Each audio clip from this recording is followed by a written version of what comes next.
हाँ भाई, प्रेसिडेंट और उसमें अपने article 61 impeachment of the president.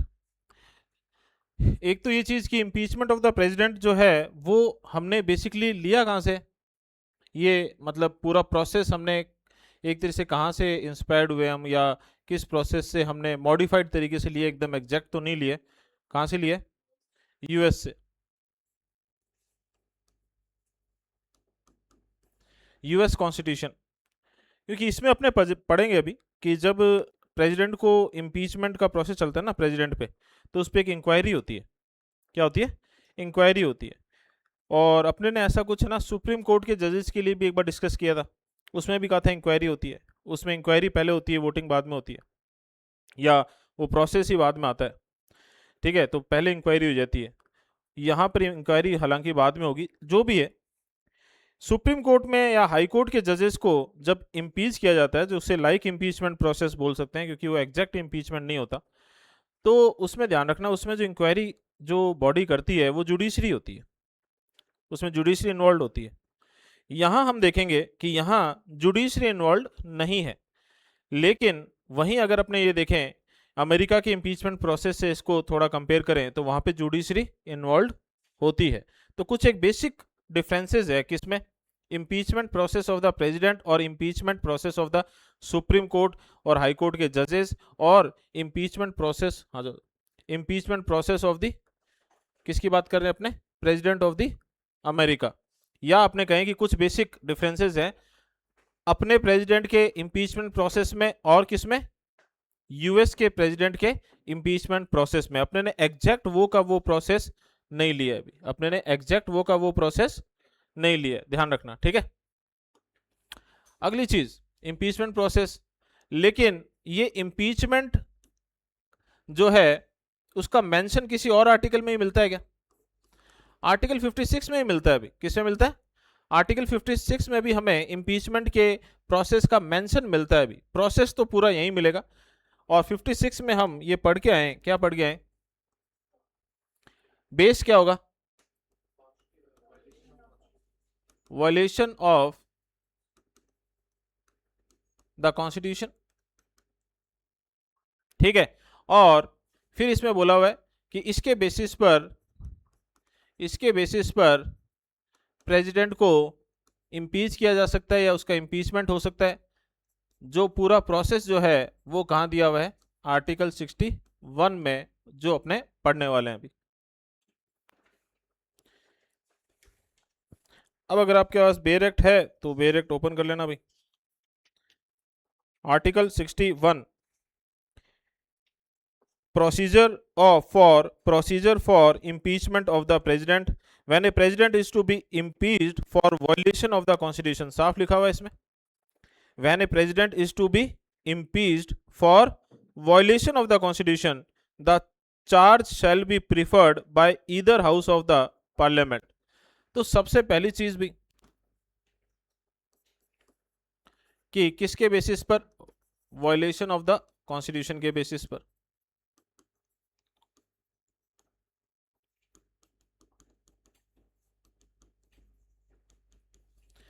अब ये क्या हो गया, ये एक तरीके का रिजोल्यूशन हो गया, या एक और चीज क्या बोलते थे ना, मोशन हो गया, सब्सटेंटिव मोशन हो गया। ये कैसा मोशन हो गया, सब्सटेंटिव मोशन। जो बहुत ज्यादा इंपॉर्टेंट मोशंस होते हैं उनको कहते हैं। क्लियर है? अब ये सब्सटेंटिव मोशन, तो इसका सबसे पहला क्वेश्चन यही आएगा भी कि इंट्रोड्यूस कहां होता है। हिंदी में कहते हैं कि पेश कहां होता है, इसका मतलब होता है पहले कहां आता है। अभी ये लोकसभा में आता है या राज्यसभा में आता है, तो अपने कहेंगे लोकसभा और राज्यसभा दोनों में से कहीं भी आ सकता है, ठीक है। यहां पर ध्यान रखना, जब अपने वाइस प्रेसिडेंट को हटाने का प्रोसेस पढ़ेंगे तो वो पहले राज्यसभा में आता है, वो पहले लोकसभा में नहीं आ सकता, लेकिन ये प्रोसेस दोनों में से कहीं भी आ सकता है।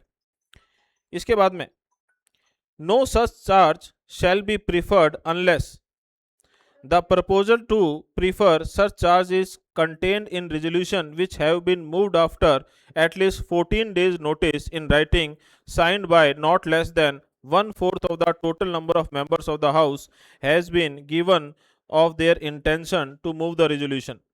अब इसको बहुत ही इजी लैंग्वेज में मैं बोलूं कि भाई या तो लोकसभा में आ रहा होगा या क्या आ रहा होगा, राज्यसभा में आ रहा होगा।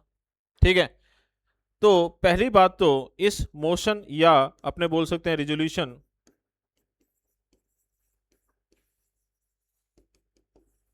जहां भी आ रहा है उनके 1/4 मेंबर्स के इस पर क्या होने चाहिए, साइन होने चाहिए। ठीक है, 1/4 मेंबर के क्या होने चाहिए, साइन होने चाहिए। सुप्रीम कोर्ट के जजेस को हटाने का जो प्रोसेस था उसमें दो चीजें इन्वॉल्व थी, ध्यान करना भी। एक तो आर्टिकल कौन सा 124 और साथ में जजेस इंक्वायरी एक्ट 1968, क्लियर है ना। लेकिन उसमें यह था कि लोकसभा में 100 और राज्यसभा में 50 मेंबर्स, वहां पे नंबर मेंशन है, यहां पर नंबर मेंशन नहीं है अभी। ये कह रहे हैं टोटल स्ट्रेंथ का कितना, 1/4। ठीक है भाई, 1/4 of the total number of members of the house. अब लिखा हुआ ना टोटल नंबर ऑफ मेंबर्स, तो ये नहीं कि प्रेजेंट और वोटिंग करने वाले या कोई ये हो एब्सेंट हो, कुछ नहीं, टोटल नंबर ऑफ मेंबर्स का 1/4। ठीक है भाई, इसके बाद में अगर ये शर्त पूरी हो जाती है किसी भी हाउस में, तो प्रेसिडेंट को एक 14 डेज का, किसका, 14 डेज का एक प्रायर नोटिस प्रोवाइड किया जाएगा।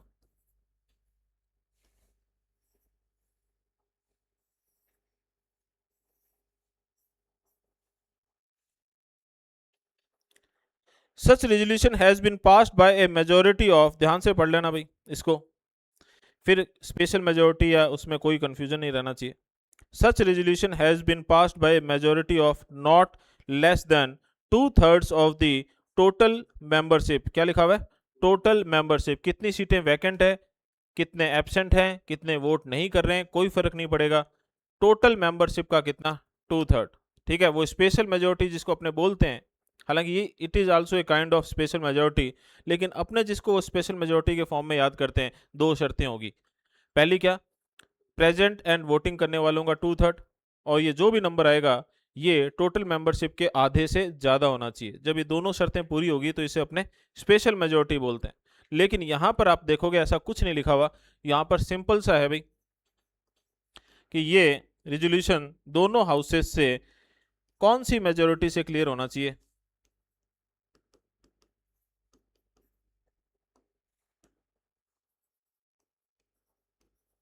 मोर than 2/3 of the total number of members of the house। और ये सबसे डिफिकल्ट मेजोरिटी है भी, क्योंकि इसमें कोई आ रहा है कोई नहीं आ रहा है उसका कोई फर्क नहीं पड़ना, आपको 2/3 मेजोरिटी ही चाहिए। और इसके अलावा ये मेजोरिटी कहीं और यूज नहीं होती, ये ओनली एंड ओनली किस में यूज होती है, इम्पीचमेंट प्रोसेस में। किसके, प्रेसिडेंट के। जब जजेस का इम्पीचमेंट प्रोसेस देखेंगे तो अभी जो अपने ने बात की जिसे अपने स्पेशल मेजोरिटी बोलते हैं, वो वाली स्पेशल मेजोरिटी यूज होगी। ठीक है, लेकिन यहां पर कौन सी, प्रेजेंट एंड वोटिंग जैसा कुछ लिखा है क्या, कोई दूसरी शर्त लिखी है क्या, कुछ नहीं, केवल एक शर्त। When a charge has been so preferred by either house of parliament, the other house, हाँ भाई सीधी सिंपल सी लैंग्वेज में, इजी लैंग्वेज में समझा देता हूँ। अपने एक हाइपोथेटिकल सिचुएशन लेते हैं कि पहले आया कहाँ पर, लोकसभा में, या फिर अपने ऐसे कर लेते हैं कि भाई या तो लोकसभा में आया या राज्यसभा में आया। ठीक है, तो पहले इंट्रोड्यूस करने के लिए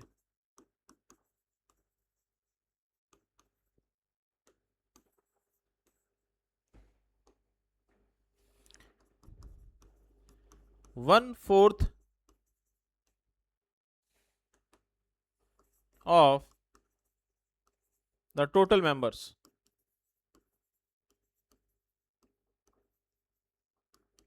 कि क्या चाहिए, साइन चाहिए। इसके बाद जो भी प्रिसाइडिंग ऑफिसर होगा वो क्या करेगा, इसको एक्सेप्ट करेगा। उसके बाद 14 days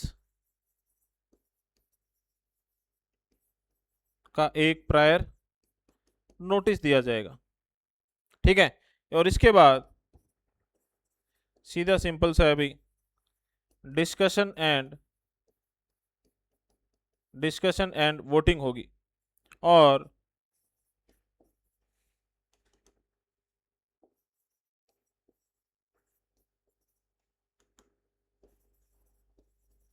more than 2/3 of the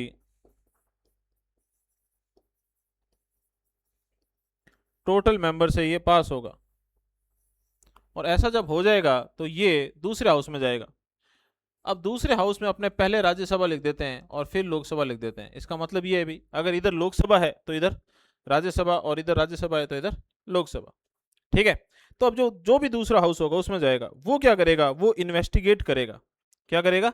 investigate करेगा द चार्जेस और the right to appear charges और cause the charge to be investigated, and president shall have the right to appear and to be represent at such investigation।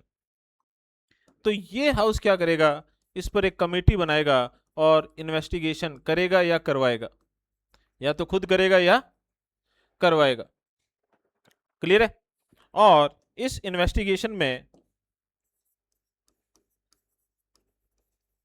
President has right to appear, president खुद भी आ सकता है, और to be represented मतलब कोई वकील या कुछ अपनी तरफ से कोई आदमी पर्सन भेज सकता है जो उसकी तरफ से सफाई देगा, ठीक है भाई।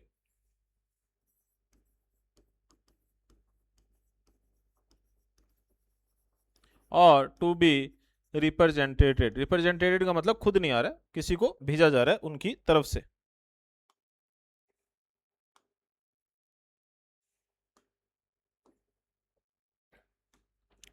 ठीक है, आगे बढ़ते हैं। if as a result of the investigation a resolution is passed by majority, अब देखो इसके अंदर अगर इनको गिल्टी माना गया, क्या माना गया? गिल्टी माना गया, तो इसका मतलब ये नहीं है कि यहां पर हटा देंगे। अभी भी क्या होगा?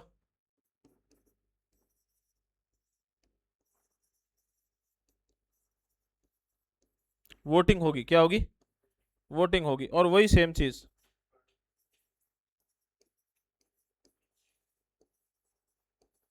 मोर than 2/3 of the total members, ठीक है।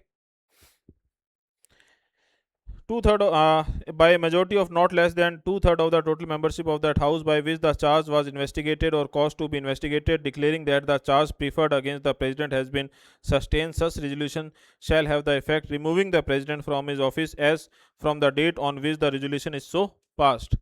तो भाई दोनों हाउस से ये पास हो गया। अब दोनों हाउस से पास करके प्रेसिडेंट के पास भेज देंगे इसको साइन करने के लिए। अरे मत कह रहे, उसी खुद को हटाने के लिए साइन तो ना करेगा, ठीक है। तो यहीं से ही इसी सेम टाइम से या उसी दिन से तो प्रेसिडेंट को क्या मान लिया जाएगा? Remove from the office.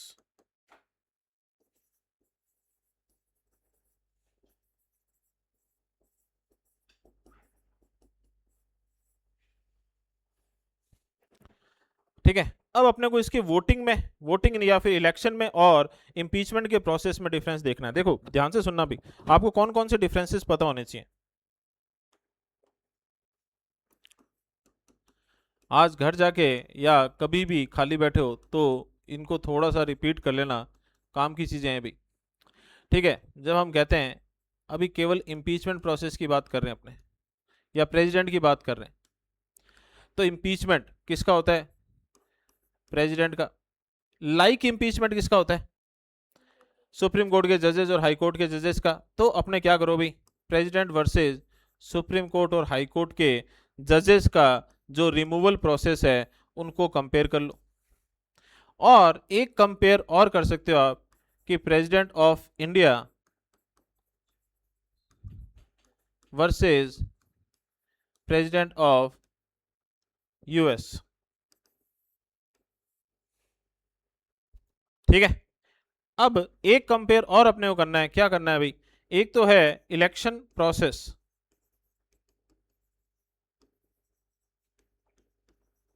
Election process किसका? ऑफ द प्रेसिडेंट वर्सेस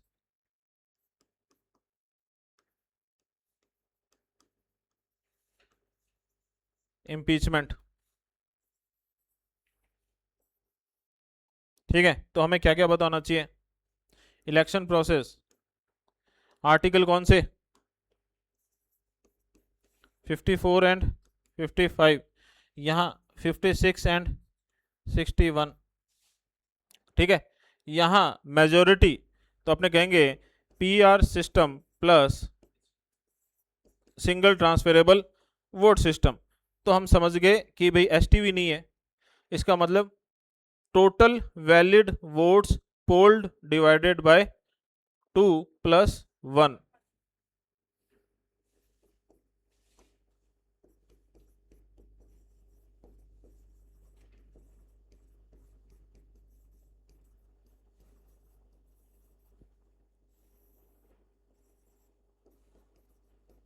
ठीक है, यहां पर इंपीचमेंट प्रोसेस में क्या है भाई? मोर देन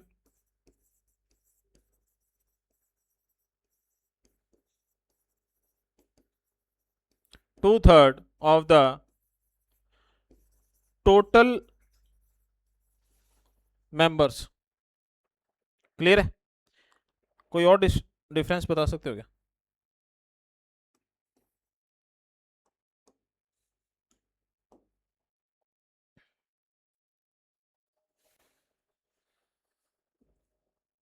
दो डिफरेंस और अभी।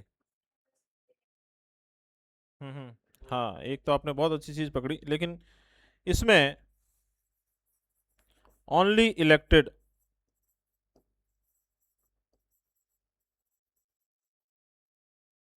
ओनली इलेक्टेड मेंबर्स, और यहां ऑल मेंबर्स। लेकिन यहां इससे जस्ट पहले अपने एक चीज और दिमाग में आनी थी, यहां लोकसभा, राज्यसभा और विधानसभा भी इन्वॉल्व है।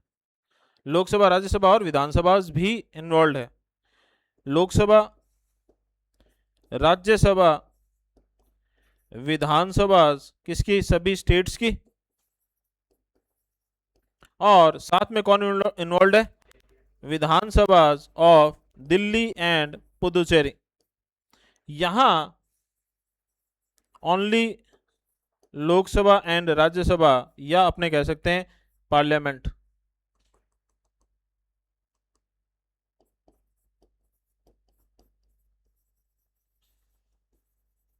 मतलब स्टेट इन्वॉल्व नहीं है, स्टेट इन्वॉल्व नहीं है। और पार्लियामेंट के कौन? सारे मेंबर्स। यहां ओनली इलेक्टेड मेंबर्स। तो ये चीज जो होती है ना, वो अपने आप में इंपॉर्टेंट हो जाती है अभी।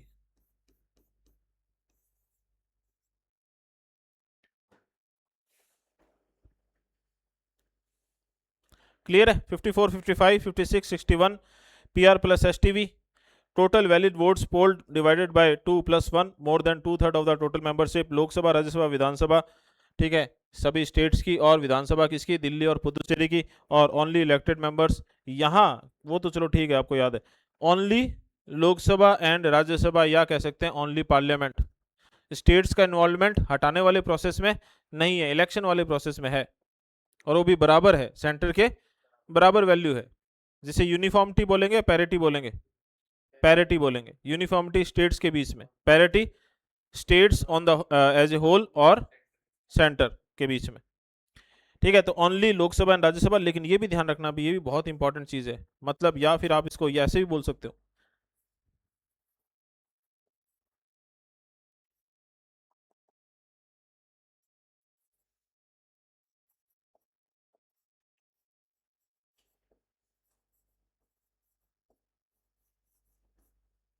इलेक्टेड और नॉमिनेटेड बोथ। जो 12 मेंबर्स अभी भी नॉमिनेटेड तो होती हैं, 12 मेंबर्स क्या होते हैं, नॉमिनेटेड होते हैं ना भाई। आर्टिकल 81 कौन से फील्ड से, literature, arts, science and social service से। दो एंग्लो इंडियंस भी हुआ करते थे, वो अब नहीं है अभी। किससे उनका रोक दिया गया है representation, 104th constitutional amendment act 2019 कब से रुका है, 25 जनवरी 2020 से, क्योंकि 10 साल के लिए दिया गया था ना शुरुआत में। तो कोई भी साल जैसे 26 तारीख को है तो अपने कहेंगे अगला एक साल एग्जैक्ट कंप्लीट कब होगा, 365 दिन एग्जैक्ट कंप्लीट कब होंगे, तो उससे एक दिन पहले कंप्लीट होंगे, 25 को। क्लियर है ना। चलिए अब अपने आते हैं आर्टिकल 62 पर, बहुत ही इंपॉर्टेंट आर्टिकल है अभी।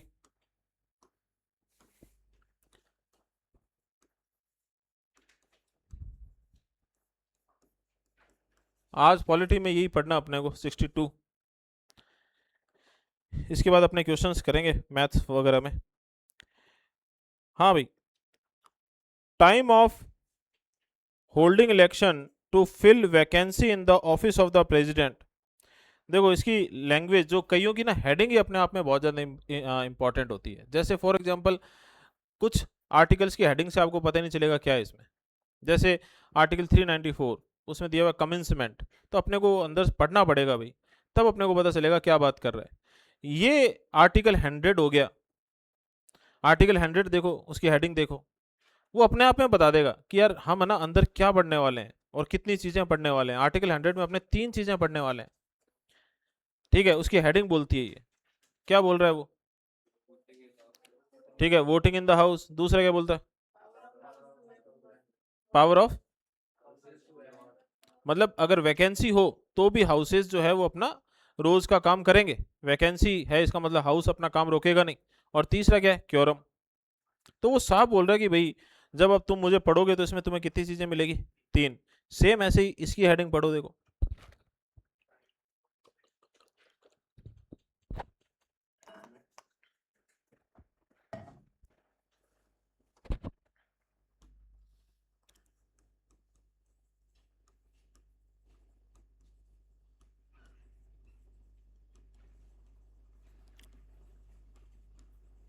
टाइम ऑफ होल्डिंग इलेक्शन, किस लिए, to fill vacancy in the office of president.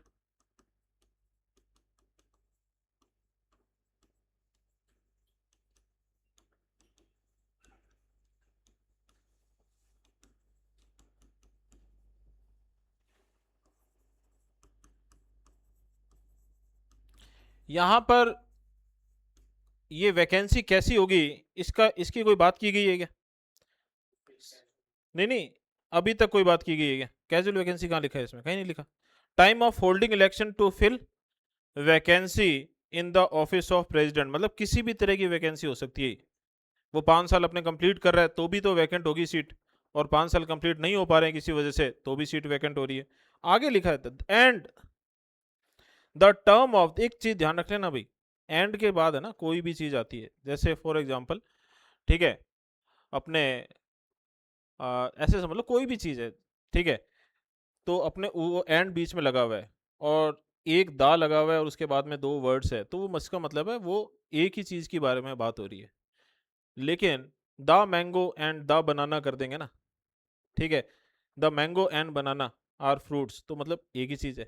The mango and the banana करेंगे ना तो इसका मतलब ये है कि इस ये दोनों अलग अलग है ना, उनकी अलग अलग बात हो रही है। तो देखो एंड के बाद क्या है, द टर्म ऑफ, मतलब ये अलग बात हो रही है। द टर्म ऑफ, मतलब यहाँ तक पहली बात तो केवल वैकेंसी की हो रही है, इसके बाद में एंड के बाद में द लगा के बात कर रहा है वो।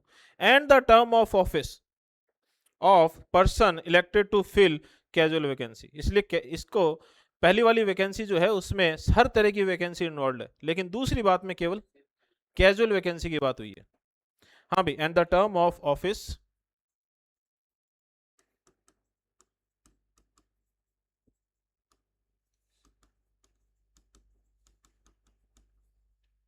And the term of office of person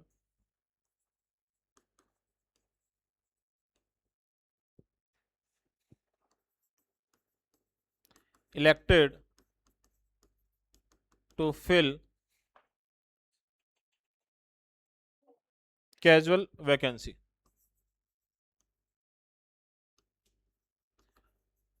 अब इसको एक बार पढ़ लेना, लेकिन अपने थोड़ा सा अपनी लैंग्वेज में इसको कर लेते हैं कि ये बात क्या कर रहा है।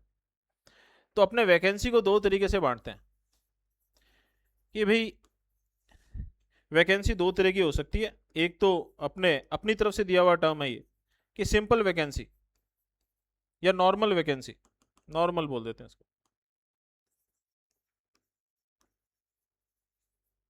और दूसरी कौन सी? Casual vacancy.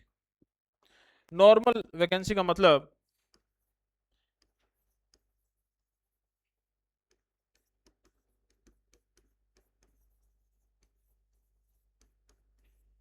ठीक है, 5 ईयर्स हंसी खुशी कंप्लीट कर रहा है वो अपने, ठीक है, स्वास्थ्य अच्छा है, सब कुछ बढ़िया है ठीक है, कोई वायलेशन ऑफ कॉन्स्टिट्यूशन नहीं किया है, कोर्ट में कोई क्या कहते हैं इलेक्शन को क्या कहते हैं चैलेंज नहीं किया गया, सब बढ़िया गया।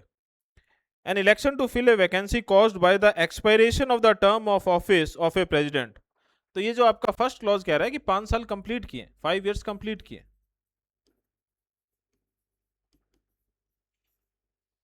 तो साफ लिखा हुआ है इसमें, क्या लिखा हुआ है? An election to fill a vacancy caused by the expiration of the term of office of president shall be completed before the expiration of the term। तो अपने इसको ऐसे याद कर लेते हैं, during the term of the present president.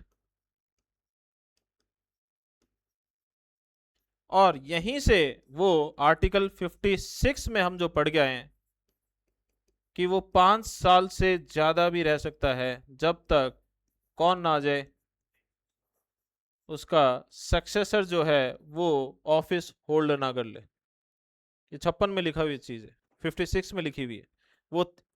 ये चीज यही पॉसिबल होगी कि जो प्रेसिडेंट अपने 5 साल पूरे कर रहा है, ठीक है, तो उसके कब, ये एग्जैक्ट कब नहीं दिया हुआ, वो तो अपने एक एग्जाम्पल के तौर पे ले लेते हैं कि भाई मान लो 4.5 साल हो गए, ठीक है, तो प्रेजेंट प्रेसिडेंट के टर्म के दौरान ही क्या करा लिया जाएगा, अगले प्रेसिडेंट का इलेक्शन प्रोसेस स्टार्ट हो जाएगा, ठीक है। और अगर वो प्रोसेस एकदम स्मूथ गया है तो जिस दिन ये प्रेसिडेंट जो प्रेजेंट प्रेसिडेंट है अपना ऑफिस खत्म करेगा, उसी दिन नया प्रेसिडेंट ओथ ले लेगा, ठीक है। लेकिन बाई चांस ये इलेक्शन जो है वो थोड़ा सा आगे खिसक गया, तो क्या होगा, ये प्रेजेंट प्रेसिडेंट 5 साल से ज्यादा तब तक प्रेसिडेंट की पोस्ट पे बना रहेगा जब तक टिल हिज सक्सेसर, हाँ, डोंट या not enter upon his office, ठीक है, या ओथ नहीं ले लेता।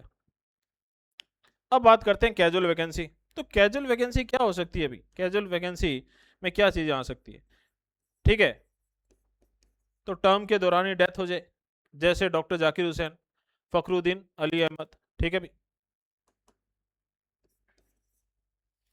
टर्म के दौरान ही डेथ हो जाए, या रिजाइन दे दे, रेजिग्नेशन दे दे, या इम्पीचमेंट हो जाए,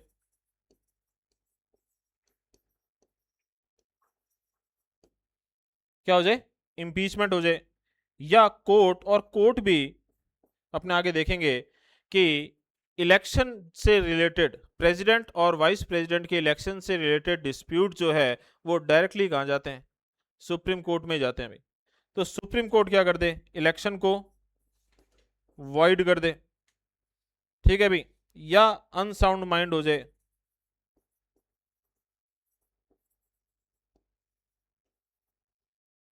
क्या हो जाए, अनसाउंड माइंड हो जाए।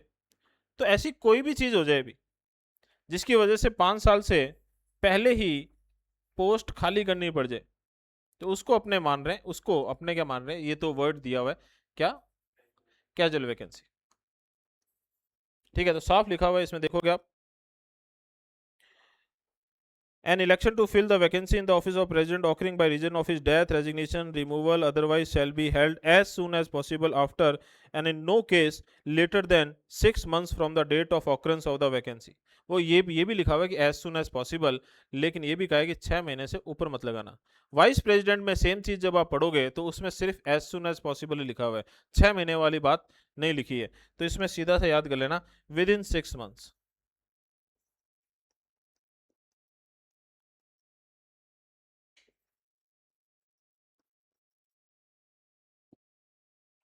ठीक है. और देखो साफ लिखा हुआ है the date of the occurrence of the vacancy and the person elected to fill vacancy shall subject to the provision of article 56 be entitled to hold office for the full term of 5 years from the date on which he enters upon his office. यहाँ पर आप दो चीजें याद कर लो कि एक तो इस 6 महीने के दौरान, ये मान लो पूरा पूरा 6 महीने ही लग गए, तो इस दौरान प्रेसिडेंट की पोस्ट खाली रखेंगे क्या? नहीं, प्रेसिडेंट की पोस्ट खाली नहीं रखी जाती.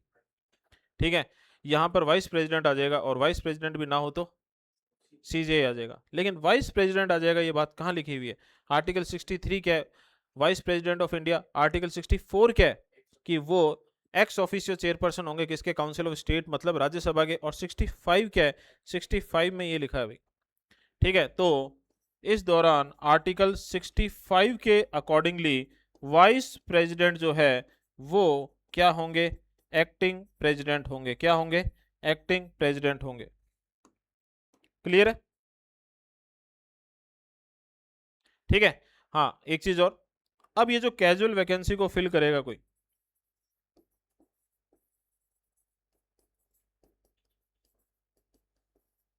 ठीक है, तो इसको जो फुलफिल करेगा, ठीक है, तो जो भी पर्सन आएगा,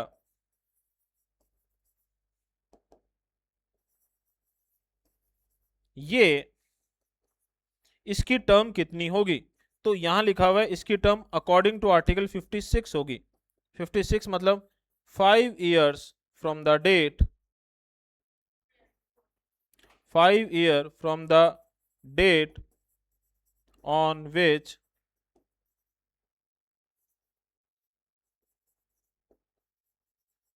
he enter upon his office.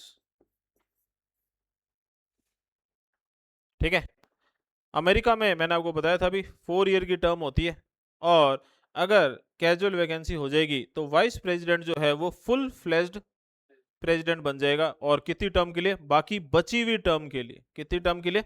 बाकी बची हुई टर्म के लिए. यहाँ बाकी बची हुई टर्म के लिए नहीं, ये तो नया प्रेसिडेंट इलेक्ट ही करवा लिया हमने. ठीक है, और टाइम पीरियड क्या है? With in 6 months. और 6 months वाली बात दो जगह याद रख लेना. आर्टिकल 85 है कि 86 है? 85 है. आर्टिकल 85 में क्या? सम्मन प्रोरोग. प्रोरोग होता है जब सेशन लोकसभा या राज्यसभा का, तो अगला सेशन शुरू जो होगा वो 6 महीने के अंदर अंदर शुरू करना है. अभी मैक्सिमम गैप कितना हो सकता है? 6 months का. ठीक है, 6 months का. और यहां पर भी ऐसा ही कुछ लिखा हुआ है अभी. क्लियर है? वाइस प्रेसिडेंट के लिए एज सून एज पॉसिबल. पंचायती राज और म्यूनसिपैलिटी में भी ये भी ध्यान से सुन लेना कि बाई चांस कोई पंचायत या म्यूनसिपैलिटी जो है वो क्या हो जाए? डिसॉल्व हो जाए 5 साल से पहले या टाइम से पहले, तो उसमें क्या होता है? 6 महीने के अंदर अंदर इलेक्शन करवाना जरूरी होता है. अब वहां पर आप कभी ना कभी इन फ्यूचर पढ़ोगे कि अगर किसी पंचायत को 4.5 साल हो गए, ठीक है, क्योंकि पंचायत के चुनाव एक साथ होते हैं. क्या होते हैं?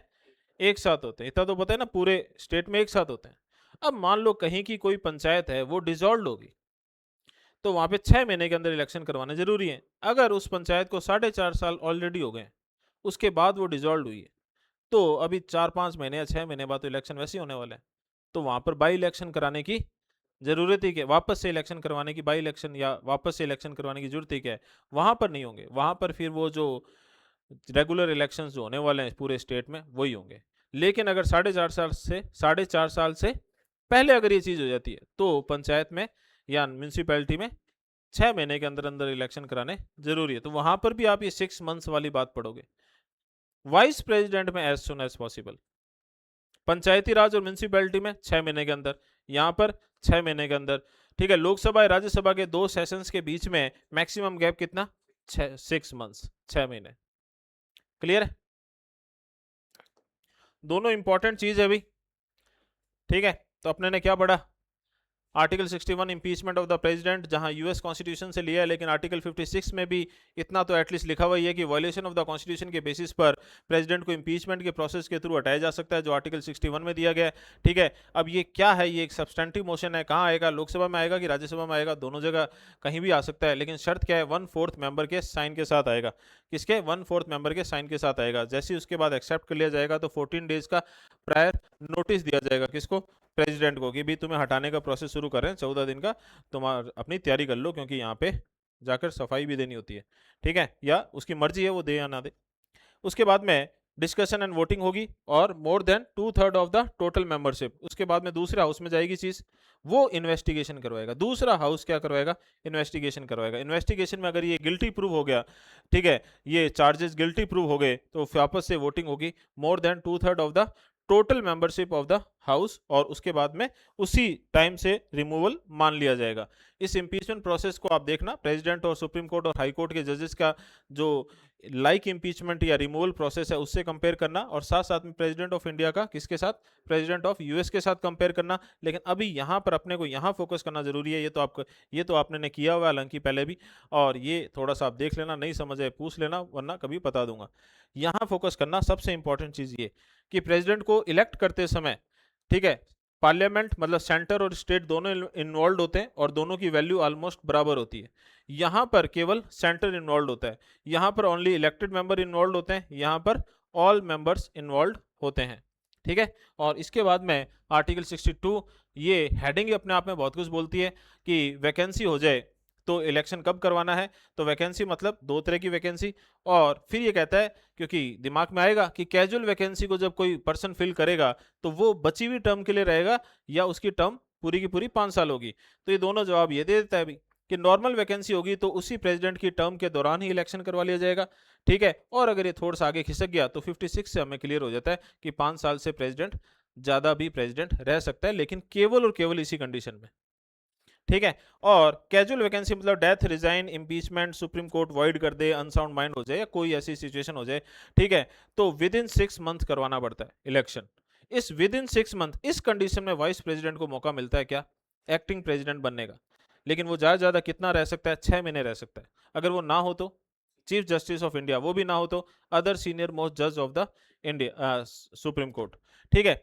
और पहले हमारे एक्टिंग प्रेसिडेंट कौन बने थे, वीवी गिरी, ठीक है, पहले कौन बने थे, वीवी गिरी। और पहले सीजीआई या एक बार ही बने वो तो कौन, एम हिदायतुल्ला, उसी टाइम ही, ठीक है। और कैजुअल वैकेंसी को फिल जो पर्सन करेगा, जो प्रेसिडेंट बन के आएगा, वो कितने साल प्रेसिडेंट रहेगा, बाकी बची हुई टर्म के लिए रहेगा क्या, नहीं। अकॉर्डिंग टू आर्टिकल 56 जो टर्म होती है, मतलब एंटर अपॉन हिज ऑफिस की डेट से आगे कितने, 5 साल तक, आगे कितने, 5 साल तक,